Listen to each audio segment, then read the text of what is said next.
खामोश वाकयात में नए आने वाले दोस्तों से गुजारिश है कि चैनल को ज़रूर सब्सक्राइब कर दें और बेल आइकन पर ज़रूर क्लिक करें ताकि हर नई आने वाली वीडियो का नोटिफिकेशन आपको बर वक्त मिल सके। तो चलते हैं आज के एपिसोड की जानिब। ये क्या तरीका है किसी के साथ बर्ताव का? वो क्या बोल रहा है? बिना सुने तुम कैसे नतीजा उखस कर सकते हो? मिशी ने उस गार्ड को सख्त सुस्त सुनाया और एहसन को अपने साथ चलने का इशारा दिया। आओ हमारे साथ। खामोशी से सर झुकाए वो मिशी के पीछे पीछे चल दिया। ड्राइंग रूम में पहुंचकर उसने नजर उठाकर चारों इतराफ में नजरें दौड़ाईं। कुछ भी तो ना बदला था। एक एक चीज आज भी वैसी ही थी जैसी 3 साल पहले थी। माँ, बाबा, नूर, अरसल, रूप। एक ही सांस में मिशी ने सारे घर वालों को आवाज लगा डाली। अब्रज और आयत का हाथ पकड़कर तारा भी हाल में दाखिल हुई। एहसन ने गर्दन मोड़कर उसकी तरफ देखना चाहा लेकिन हिम्मत ही नहीं हुई। सबसे पहले असवद मलिक हाल में दाखिल हुआ और एहसन को देखकर उनको भी हैरत का शदीद झटका लगा। एहसन जिंदा है? उनके हिसाब से तो शायद वो भी मुस्तफ़ा के साथ मर गया। एहसन बेटा, आप यहाँ ऐसी हालत में इतना अरसा तक कहाँ थे? एक ही सांस में हैरत ज़दा होकर सवाल करते हुए असवद ने आगे बढ़कर उसके कंधे पर हाथ रखा। शायद छूकर महसूस करना चाहते थे कि ये कोई ख्वाब तो नहीं, रूप भाभी से मिलना है। हल्क तर्क करके उसने दूसरी बार अपना जुमला दोहराया। रूप बेटा। असवद मलिक की गरजदार आवाज पूरे मलक हाउस में गूंजी और कुछ ही देर में रूप और किरत भी सीढ़ियां उतरकर उनकी तरफ आईं। किरत भी एहसन को देखकर हैरान हुई थी लेकिन रूप तो वहीं साकित हो गई। एहसन जिंदा है? मतलब शाहजी? भाग कर वो सीधा एहसन के ऐन सामने आकर रुकी। एहसन, मुस्तफ़ा? पलकों पर ठहरी नमी में जो सवाल हलकोरे खा रहा था उसे वो बखूबी समझता था। भाभी आप चली आएं। डॉक्टर क्या बोलते हैं मुझे नहीं मालूम, लेकिन अगर आप आएंगी तो मुझे कामिल यकीन है मुस्तफ़ा भाई ठीक हो जाएंगे। एहसन के मुंह से निकले लफ्ज़ सबको वहीं साकित और जामिद कर गए। इसका मतलब मुस्तफ़ा शाह जिंदा था? सभी को कुछ पल के लिए सांप सूंघ गया। रूप की आंखों में ठहरी नमी आंसुओं का रूप अख्तियार करके गालों पर फिसलने लगी। मुझे यकीन था शाह, आप जिंदा हैं। आप कभी मुझसे वादा खिलाफी नहीं कर सकते। चलो एहसन, मुझे उनके पास ले चलो। तेजी से आंसू साफ करके वो फुर्ती से खारजी दरवाजे की तरफ बढ़ी। नहीं भाभी, वो इस वक्त यहाँ नहीं है। क्या मतलब? असवद मलिक आगे बढ़ा। वो दुबई में है। एहसन का जवाब सभी को एक बार फिर हैरत के समुंदर में गोताजन कर गया। दुबई में? ऐसा कैसे हो सकता है? वो तो वापस आ गया था। उसका सामान तो यहाँ प्लेन क्रैश हुआ था। उसमें कितने सवाल थे मगर इस वक्त वो किसी सवाल का जवाब देने की हालत में ना था। बाबा, दुबई जाने का इंतजाम करें प्लीज। वो तेजी से असवद की तरफ पलटी। हाँ बेटा, क्यों नहीं, बस थोड़ी देर इंतजार करो। बल्कि ऐसा करो, कुछ जरूरी सामान पैक कर लो। हो सकता है हमें कुछ दिनों तक वहां रुकना पड़ जाए। हाँ बाबा, आप ठीक बोल रहे हैं। मैं अभी अपनी और अजहान की पैकिंग करती हूँ।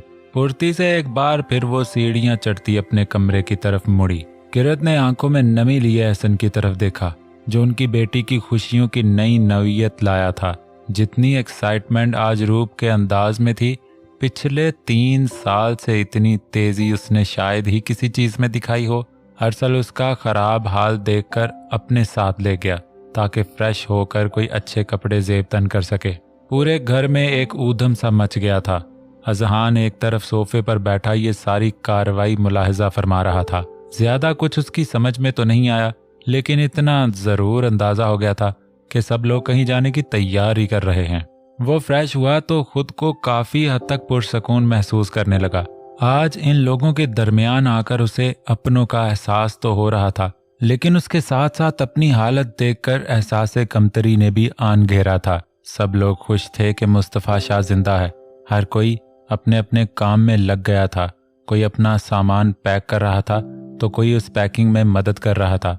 असवद शाम तक इन सब के दुबई जाने का इंतजाम कर रहा था, जबकि एहसन को भी अब अपना पासपोर्ट और बाकी डॉक्यूमेंट मिल गए थे। अब वो भी लीगल तरीके से दुबई जा पाएगा। अपनी ही सोचों में मगन वो घास पर बैठा गुलाब के पौधों पर नजरें जमाए बैठा था।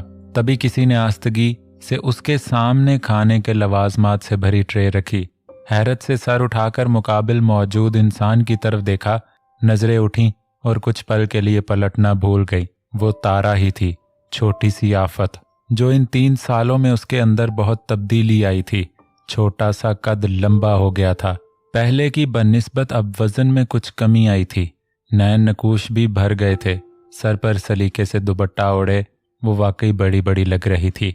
कुछ पल बेखुद नजरों ने उसके हसीन चेहरे का तवाफ किया, फिर अचानक कानों के करीब कोई धीरे से सरगोशी हुई। ओए भिखारी!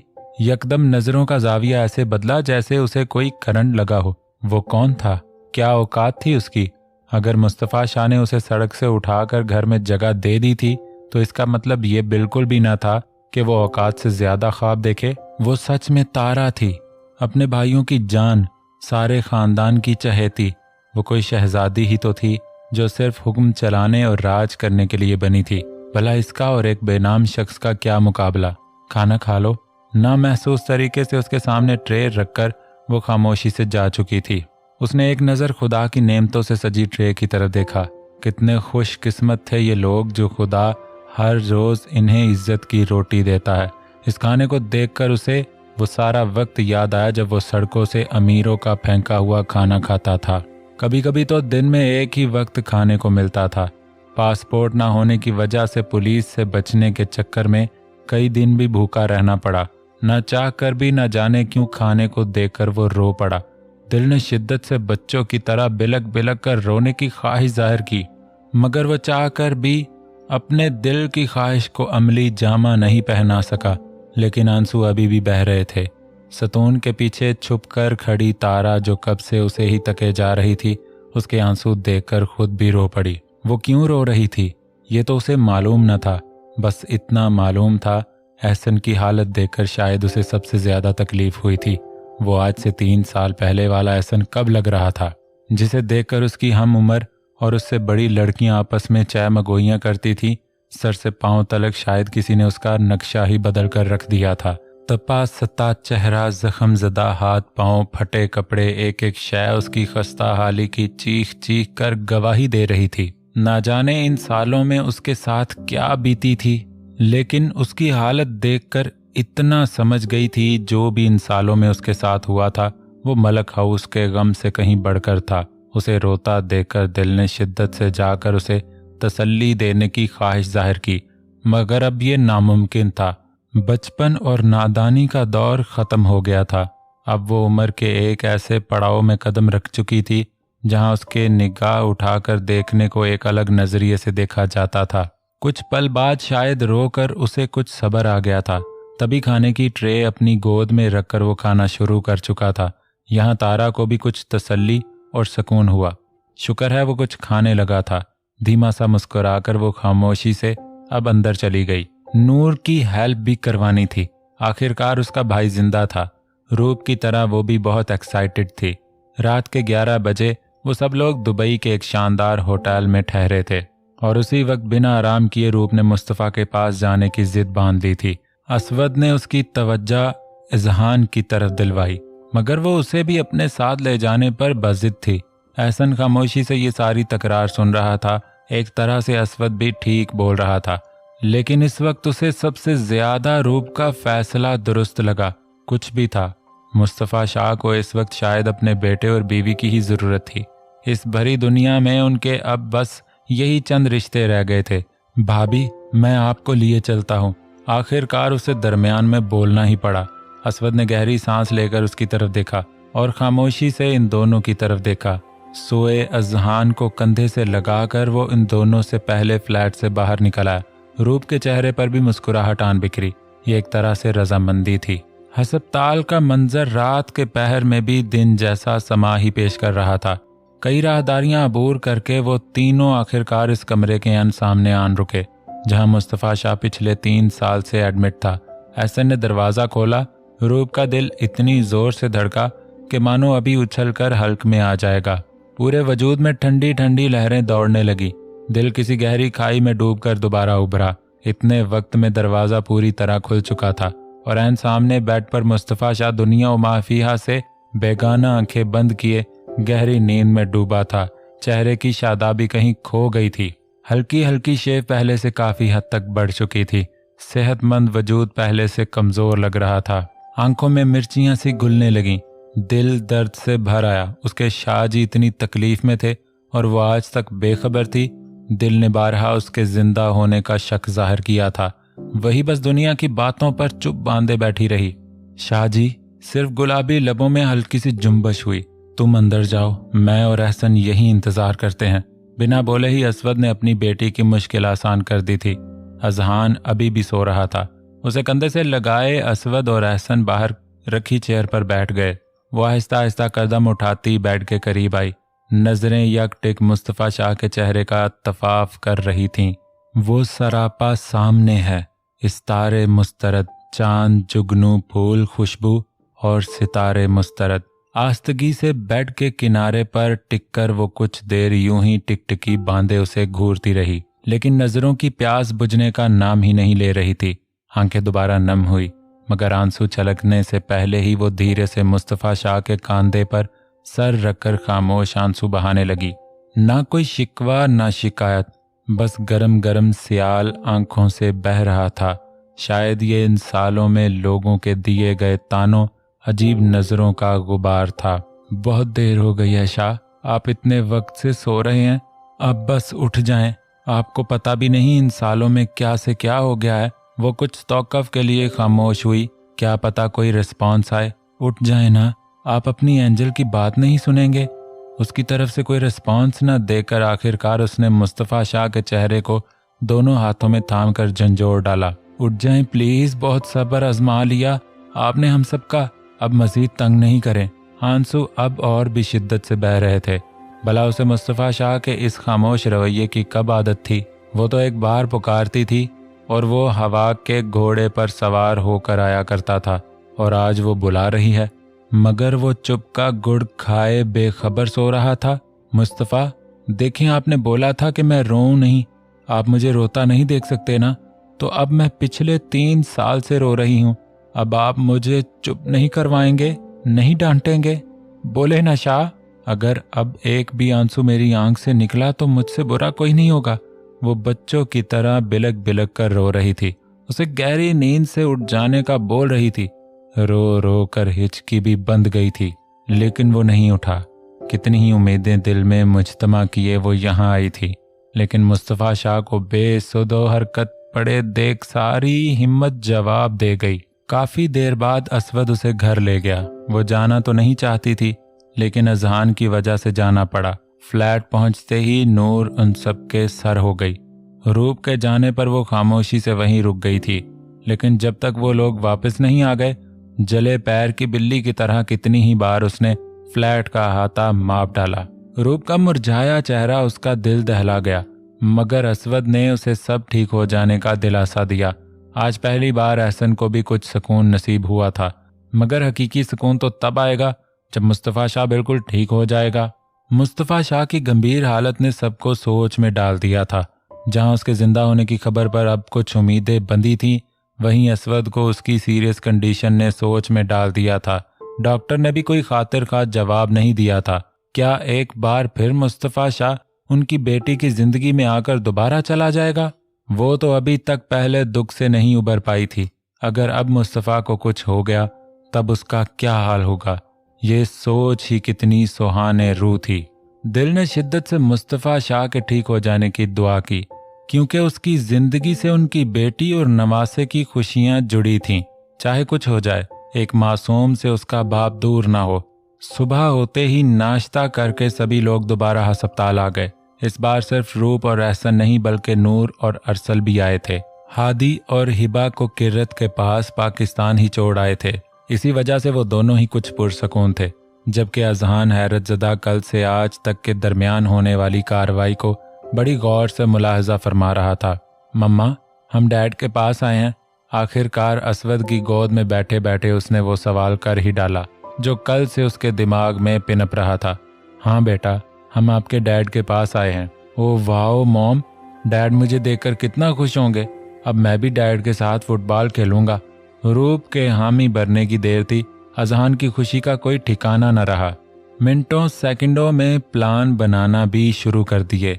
वो सभी खामोशी से मुस्कुराते हुए उसके खुशी से तमतमाते चेहरे को बगौर देख रहे थे। सच बताकर उसकी खुशी को गारत कर देने की किसी में इतनी हिम्मत न थी। सो खामोशी से उसके मासूम प्लान सुनकर मुस्कुराते रहे। हस्पताल आया और वो सब उसे भी अपने साथ लिए अस्पताल के अंदर दाखिल हुए। यहाँ अजहान को दोबारा तशवीश लाहक हुई। मम्मा, हम डैड से मिलने यहाँ क्यों आए हैं? यहाँ तो सारे बीमार लोग होते हैं। डैड बीमार हैं क्या? यही सवाल था जिसका जवाब उनमें से किसी के पास नहीं था। आखिरकार असवद ने ही खुद में हिम्मत मुजतमा की। हाँ बेटा, आपके डैड थोड़े से बीमार हैं, लेकिन फिक्र करने की जरूरत नहीं है, वो बहुत जल्द ठीक हो जाएंगे। वो किसी अंधेरे कमरे में कितनी ही देर से बेहिस्सो हरकत पड़ा था। पूरे वजूद में चाह कर भी कोई भी हलचल नहीं हो रही थी।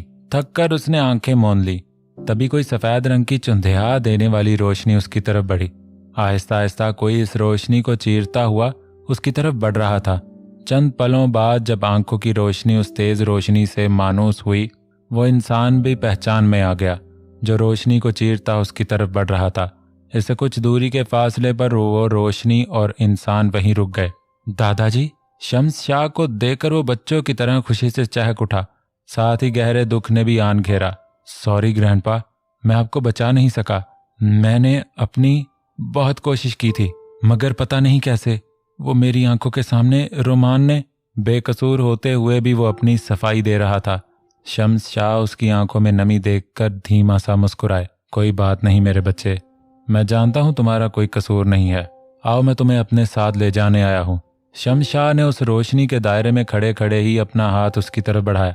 उसी वक्त किसी नन्हे से हाथ ने उसकी 2 उंगलियों को थामकर उसे अपनी तरफ मतवज्जा करना चाहा। इससे पहले कि वो मुड़कर खुद को मतवज्जे करने वाले की तरफ देखता, उसी वक्त शम्स शाह की गरजदार आवाज उभरी। मुस्तफ़ा, सुना नहीं आपने? चलो हमारे साथ। दादाजी का सख्त लहजा देकर वो खामोशी से आगे बढ़ने लगा। डॉक्टर, डॉक्टर, इन्हें क्या हो रहा है? मुस्तफ़ा के वजूद में हल्की हल्की जुम्बश होने पर वो घबराई। तेज आवाज में डॉक्टर को आवाज दी। ओ माय गॉड, इनकी पल्स रेट कम हो रही है। डॉक्टर के मुंह से अदा होने वाले अल्फाज रूप और बाकी सबका दिल दहला गए।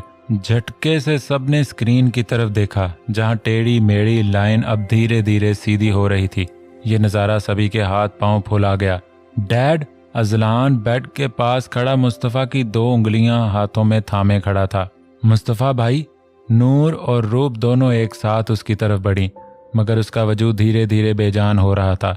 मुस्तफ़ा, उठ जाएं, आंखें खोलें, आपको क्या हो रहा है? चंद पलों के लिए उसकी आंखें धीरे से वाह हुई। सब कुछ धुंधला सा था। कोई उस पर झुका था। 2 आदमी कुछ दूर खड़े थे। कोई आहिस्ता आहिस्ता उसका हाथ हिला रहा था। अचानक ऐसा लगा जैसे दिमाग से देखने, सुनने, सोचने, समझने के सारे कनेक्शन टूट गए हों। आंखें दोबारा धीरे धीरे बंद होने लगीं। उन सब के साथ साथ डॉक्टर्स में भी हड़बड़ी मच गई। रूप के भी हाथ पांव फूल गए। कुछ समझ नहीं आ रहा था। ऐसा लग रहा था जैसे बस अभी वक्त रेत की मानंद हाथों से फिसल जाएगा। अजहान भी सारी सिचुएशन से घबराया। हाथ बढ़ाकर मुस्तफ़ा के चेहरे को हिलाने की कोशिश की, मगर छोटी हाइट की वजह से चेहरे की बजाय दाढ़ी के बाल हाथ में आए। वही गनीमत जानकर छोटी सी मुट्ठी में जितने बाल आ सकते थे पकड़कर खींच डाले। मुस्तफ़ा, उठें! डॉक्टर इन सब को बाहर जाने की तलकीन कर रहे थे, लेकिन इनमें से किसी एक के कान पर जूं तक न रेंगी। शायद यही एक पाकिस्तानी की पहचान है। I am sorry. Mustafa Shah का वजूद साकित होने से पहले ही डॉक्टर ने हाथ खड़े कर दिए। रूप और बाकी सबको अपनी बेबसी पर रोना आया। दिमाग पर हदे दर्जा गुस्सा सवार हुआ। अजलान ने एक बार फिर जोर से उसकी दाढ़ी के बालों को खींचा। तभी चटाक की आवाज पूरे कमरे में गूंजी। इसी गूंज के साथ कमरे में मौजूद हर चीज साकित हो गई। अजलान सहम कर चंद कदम दूर हुआ।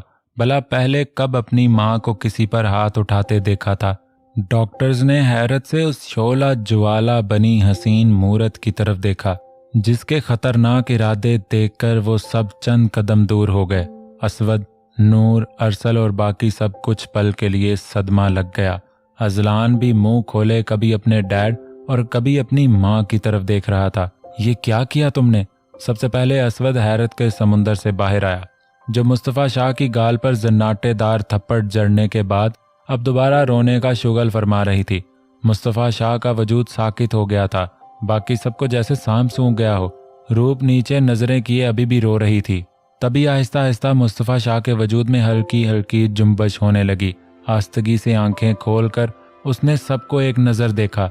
जो तकरीबन सभी सांस रोके हैरत ज़दा आंखें पूरी तरह खोले उसी की तरफ देख रहे थे। बस एक वही थी जो सर झुकाए रो रही थी।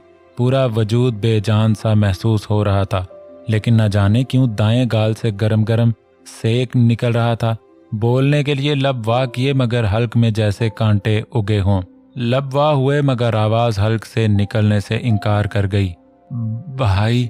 सबसे पहले नूर ने आगे बढ़कर उसका हाथ थामा। बाकी सबका रुका सांस भी बहाल हुआ, जबकि रूप ने एक झटके से सर उठाकर बेड की सिमत देखा, जहां वो आधी से ज्यादा आंखें खोलकर सबको बगौर देख रहा था। तभी अजहान ने दोबारा उसके हाथ को झटका दिया। डैड। उसके आंखें खोलने पर नन्ना अजहान चहक उठा। असवद के चेहरे पर भी हैरत और खुशी के मिले जुले तासरात उभरे, जिन्हें आज उसने छुपाने की बिल्कुल भी कोशिश न की थी। हट जाएं आप सब लोग, हमें इनका चेकअप करने दें। डॉक्टर्स भी हैरत के समुंदर से बाहर निकलकर आगे बढ़े, जिस पर रूप ने इन सब की तरफ कहर बरसाती नजरों से घूरा। I am fine doctor. Mustafa Shah ने एक बार फिर बोलने की कोशिश की और इस बार सरगोशी नुमा आवाज हल्क से बरामद हुई। डैड कैसे हैं आप? बेड के नीचे से अजहान उछलकर उसे देखने की कोशिश कर रहा था, लेकिन जब कोई खातिर खा बात बनती महसूस ना हुई तो सीधा अपने डैड को बाआवाज पुकारा। ये पहला झटका था जो एक तवील नींद से जागने के बाद मुस्तफ़ा शाह को लगा था। गर्दन तो मोड़ी ना गई, मगर नजरें घुमाकर देखने पर जो बच्चा चेहरे पर मासूम मुस्कुराहट लिए इश्तियाक से उसे देख रहा था, मुस्तफ़ा शाह को वो अपनी कॉपी लगा। एक पल के लिए ऐसा लगा जैसे इस बच्चे के जरिए वो कुछ पलों के लिए अपने बचपन में वापस चला गया हो। आपका बेटा। अरसल ने आगे बढ़कर अजलान को अपनी गोद में उठाया। शौक की कैफियत में उसने रूप और असवद की तरफ देखा, जिस पर दोनों ने ही इस बात में सर हिलाया। इतना वक्त गुजर गया, उसका बेटा इतना बड़ा हो गया, उसे डैड पुकारने लग गया, और वो कितनी गाफिल नींद सोता रहा। आंखें नम हुईं। हाथ बढ़ाकर अपने नन्हे शहजादे को छूकर महसूस करने की ख्वाहिश दिल में उभरी, लेकिन हदे दर्जा कमजोरी के बायस वजूद ज्यादा हरकत नहीं कर पा रहा था। देखिए प्लीज, आप सब कुछ वक्त के लिए बाहर जाएं, हम इनका चेकअप कर लें, फिर आप इनसे मिल सकते हैं। डॉक्टर एक बार फिर डरते डरते गोया हुआ, क्योंकि पहले जो रूप ने तेवर दिखाए थे उसके बाद उनमें से किसी की हिम्मत ना हुई कि दोबारा आगे बढ़कर अपनी खिदमात पेश कर सके। चलो बाहर चलते हैं। असवद ने सबको बाहर आने का इशारा किया। तब कहीं जाकर बाकी सब अपनी जगह से खिसके। डॉक्टर्स ने भी सुख का सांस लिया। डॉक्टर्स ने चेकअप करके कुछ हिदायत पर अमल करने की तलकीन की और कुछ अद्वियात भी लिखकर उनके हवाले कर दी। अब मुस्तफ़ा शाह की हालत बेहतर थी, तो वो सब लोग उनसे जाकर मिल सकते थे। सबसे पहले नूर अंदर दाखिल हुई। वो कल रात भी घर पर ही थी, इसीलिए अब पहले वो जाकर अपने भाई से मिलना चाहती थी। कैसी तबीयत है आपकी? चेहरे पर अफसरदा मुस्कुराहट सजाए वो धीरे धीरे बाएं तरफ रखे सोफे पर बैठ गई।